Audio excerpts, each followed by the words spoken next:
without Final Fantasy. Dissidia. Do you want to do an intro? What do you mean?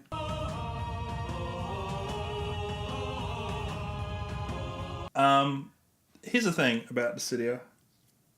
It's something. It's interesting. Like, I don't think it's a good game. Like, it's not a fighting game. At least, it's certainly not a traditional fighting game. Yeah, I don't really know what it is. I guess the closest thing I could relate it to is the other Dissidia games, like the PSP ones. And I feel like some of the problem-solving things they had to do because of the PSP platform, they've carried over. Like what? To the arcade version. Just the way that, like... That wasn't too important. What are you doing just then? I was paying attention. For argument, I was listening into what you had said. Well, let's just rewind a bit. The limitations of having like one joystick. Of having one joystick on the PSP and just being the small console. Yeah.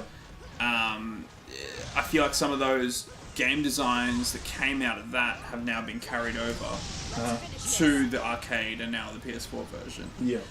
The fact that you can't free roam, it's weird that you can't turn your lock off. It's very awkward. A lot of buttons that don't seem to be being used, and I think it's that same sort of philosophy of like... It was an arcade machine as well. That's true. So you would have had a lock on the arcade. That's true. Let's finish this. Give us a bit of a rundown on like... L2 and R2, I don't even know the full controls, because did you play the tutorial? And by play the tutorial, I mean watch the video. Yeah, I watched the video. So it's like the tutorial... But they don't tell you the thing I wanted to know, which is like, how does combat work? Yeah, the tutorial for this game is just a video. Yeah. So but, you can't, it's you a can't beta. pause it. It's a beta. It is a beta. But you can't pause it or anything. I think for a beta 7 months out, it's actually pretty polished. Well, it's an arcade. It's a full released arcade game. That's true. So the tutorial is just a video that just starts playing, and you're like, and it just starts giving you stuff in an order that doesn't directly lead on to each other. Can you stop? So the tutorial video, it like introduces you to a bunch of different stuff, and it sort of like tells you, it like points out stuff, doesn't fully explain them. No. They're like, this is your bravery gauge, and you're like, okay, what's bravery? What is bravery? Is that the purple? The stuff that goes purple? Yeah. So the way the game works is you've got health. We'll dive back further. All the way up. It's a game of 3-on-3. Yeah. So it's got all the main characters from all the Final Fantasy games up to 14. For some reason, 15 is absent, although I assume that's DLC. So it's all the characters, all the good guys at least, all the good main characters, and it's a game of 3-on-3. You need 3 kills to win. It can be on anyone. You can kill the same person 3 times. Yeah, because all that happens with them is once you die, you just respawn. You respawn after like 15 seconds or whatever. And the way you kill people is you attack them with the X button. So it's like X and forward, X by itself, and X and back. Yeah. And then you can also do that while in the air to do 3 different skills. Yeah. And then I think as well while dashing.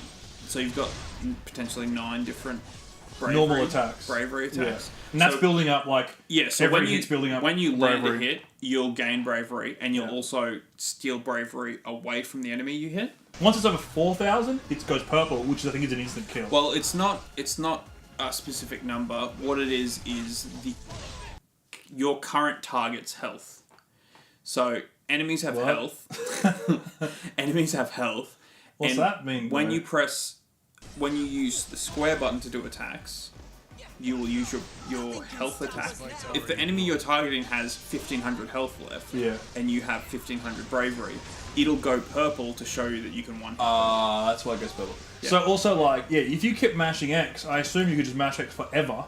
Yeah. So basically, if you land a health attack, you spend all your bravery and do that much damage. That's right. If you whiff it, if you just hit the air, you're fine. What's whiff? It's when you like swing and hit the air. Is that like a sports term or a video game term? Video game term, I think. It may have originated from somewhere. Where are you legitimately talking about video games right now? If you whiff it, you gotta whiff. For sure. The other component which you haven't really touched on yet is the summons, which are cool.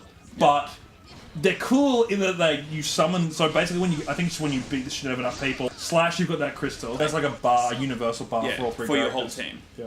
And then once that's filled up, you just hold touchpad. And then all 3 hold the touchpad, it goes up faster. It's like I've done it before where I thought, Did I press that? Then you summon your big summon. And it's a normal they're summon, pretty like cool. it kind of does They're the pretty cool. little thing where it comes out of the earth or whatever. And then they just attack your enemies. Well, for the a problem couple of is, seconds. almost every summon seems to do the same thing, which is like have a bunch of area where attack things on the ground that if you just step outside of, you're pretty much fine. There's like two, I think there's two variants. There's basically like the big cutting attack, and then the ones like where it's Odin like, does. And yeah. I think Ifrit does that. Ifrit does that as well. And then there's like the ones where it's just like blobs of like there's blobs of water with the water Leviathan. dude, and then there's blobs of fire. Maybe Ifrit also does fire. Yeah, maybe it's Ifrit- Shiva's Ifrit ice does thing. that. I don't know. I'm actually not sure what she does. I know when she leaves, she casts Blizzaga, Yeah, and it's like these big ice crystals. it's the Oh, sassy no. Shiva of any game. What about Shiva from Final Fantasy 13? Where it's like two chicks turning on a motorbike. that hang out together and turn into a motorbike. That's Where there's two girls that love to party and turn them motorbike. Two roommates. That's pretty weird. No, but she's real sassy because she's got like the blue hair. She looks like a mum who's just like, I'm single and ready to mingle. And she like, goes down the hairdresser and gets like a cut, like a real, like an English. It's always English mums that do that. Yeah. Older English mums. No, I actually like her attacks. I just remember what they are. She's cast a big ice pillar underneath enemies and like knocks them up into the air. That's kind of cool. Yeah, so that's something I want to talk to you about because I didn't know they could do this. You were talking about how all the characters. Look, I'll be honest. I knew they all played differently. Yeah. Obviously. As far as I'm aware, I think there's 3 different types of characters. There's marksmen, who are all mages, so it's a weird name. Why not call them mages? And also, marksman has a whole different vibe to it. Yeah, it just means ranged, I guess. Yeah. Then there's assassins Yep. and warriors, I think. Yeah. Warriors and assassins play very similar. Yeah. Mages play a bit differently. They're all all their abilities are basically spells. So you've got the 3 archetypes, Yeah. but then each of the characters has a unique mechanic. Final Fantasy 1's Warrior of Light, he has a shield that he throws it out in some of his combos, and it can reflect projectiles. So like really good against mages. The Onion Knight. So he starts as a knight, and he can change between the 3 archetypes. So he can be a warrior, Oh, that's pretty assassin, or a mage. That's that. Cloud, all of his abilities can be charged. So if you hold the attack, you can build it up. Oh. I had no idea. And what's cool is that if you're building up an attack and someone comes to attack you, you can do your dodge and dodge to the side, and then unleash your attack. The dodge is on them pretty still. cool. The dodge is makes the game really interesting because you can I think a dodge cancels your attack as well. Yeah. So you can actually quite happily start the biffo and then know that you can dodge out of it if you need to. But yeah, so Cloud, you can be like charging an attack, Yeah. making it real obvious, and if someone comes to punch you, you can actually dodge to the side and then unleash that attack still. You don't have to Pretty dope. recharge. Yeah. I mean, I legitimately do think there's something there where like all the characters, it is a weird mix of like a traditional fighting game, but it's weird because it's very technical. Yeah. But this is never going to be a game that's played at like esports events. What are the tournaments? Like it's never going to be played at tournaments. It's just not. Like no one's going to be like, it's like a Square Enix sponsored tournament. But it is like super technical, and I think that's like often true of these style games, like of games like this. They're just like super technical, and it's like that's cool, but I don't know how you're appealing to. Yeah, really. I found I don't like it. sitting in an awkward spot where I was getting really into some of the mechanics. Yeah. But some of the other just awkward Japanese brawler style mechanics were also at odds with it. That's what I find. I mean, this isn't just true of Japanese games, but there is a special type of thing that Japanese games do, which is it's very abstract just for the sake of being abstract. Like, I think look at the UI. The UI's a mess. Oh, it's the UI is just what is you all got this stuff? and even forget that there is that much UI on the screen. Let's say for argument's sake, we need to put this much UI. Yeah. I can't know without it. Forget that. Just look at the way it's presented. Even like the numbers, where it's like when you have that bar we were talking about before, the bravery bar. It's like 7, 5, 6, 4. It's a nightmare. And I know once again, I get that it's in the old games. Doesn't mean it was good. It's just a joke, and it's always like it's always serif text, and like it's just known that serif text is harder to read than sans serif. Yeah. I'm not saying definitely have to use sans serif. Like you can still choose how to do it, but it just doesn't seem to follow any conventional. This is how you present this UI, nice and clean, and it just takes up so much real estate, and it's all just jammed on there at once. It's just one of those things where it's like you said, it is kind of. It does seem like at odds with each other. There's this element and this element. You're like, okay, they're both in there, I guess. You just jammed it together, and we'll fucking deal with it. But like, I'd rather not. I definitely think one part of my experience was just playing against bots as well. We've got to say, we were only playing against bots because we couldn't connect. Yeah, I tried to get an online game, and I was just sitting there for like 10 minutes trying to get one. Yeah. And I just gave up, went back to bots. And bots are dumb. I was like, okay, I'm starting to get the hang of these mechanics, but I'm just steamrolling over these bots. You know, so I'm not forced to like get better at dodging. I barely use dodges because like I just don't need to. I only use them when I want to have fun, just like dodging the fuck out of it. Spike Spiegel that shit. Yeah. Yeah, so what about you? Do you have any final thoughts on it? What I said earlier, I did enjoy it, and I was seeing myself starting to get into the technical mechanics of it. Yeah. But at the same time, I don't feel like there's enough meat there. And there's never going to be. That's the sort of game, like we said before, it's based on a PSP game, based on an arcade game. Yeah. They're never going to go like, oh, we're going to add all this extra stuff in.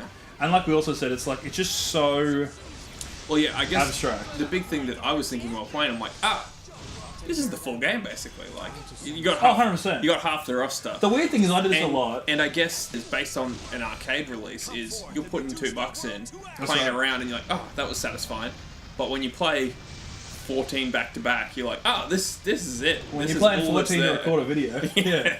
I found this is exactly the same thing. Like, I don't know about you, but particularly with I'd say like mid-tier games, like games that I'm excited about playing and stuff, but I'm not a game that I like, not Breath of the Wild, where I just know I'm going to put hundreds of hours into that. I almost need to just like play an hour of it. I'll play an hour of it, and then it's just gone. I go, oh, I've played that now, and I think it's almost like did that for me with this game. Most games, just because there's so many games these days. Like I will buy games at full price as soon as they come out. Yeah. I'll not launch them for 8 months. Really? You won't even launch it? I'll launch it as soon as I get home and play 15 minutes, and then that's where. Well, a lot of them, I get digitals. I downloads, and I'm like, oh yeah, I'll get to that later. And I won't touch them for like 8 months. They'll come up on PlayStation Plus for free, and I'll be like, oh god damn it!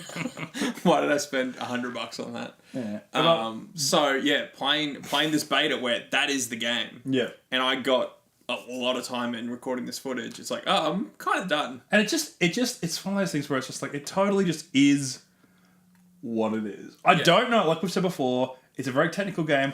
I don't know who it's for. I really don't. I think it's never for going to be that at tournaments. For that 8 people, they're going to fucking love it. But it's like for fanboys and just stuff, it's like, oh, that's exactly what I wanted. But like, even for fanboys, like we're saying, like people we know, they're not going to be into this. No, that's right. At the Final Fantasy people we know won't play this, won't buy this. It's not enough to get them to buy it, so I just don't know who it's for. But it's a thing. Yeah, I enjoyed it. It's something. It's so loose but so tight at the same time. It's an odd one. Weird. It's weird. It's Final Fantasy. It's Final Fantasy. Yeah, it's Final Fantasy.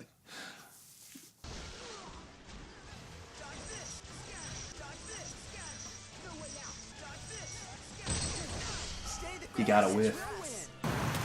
So what do you reckon about that Dissidia? No. Yeah, nah.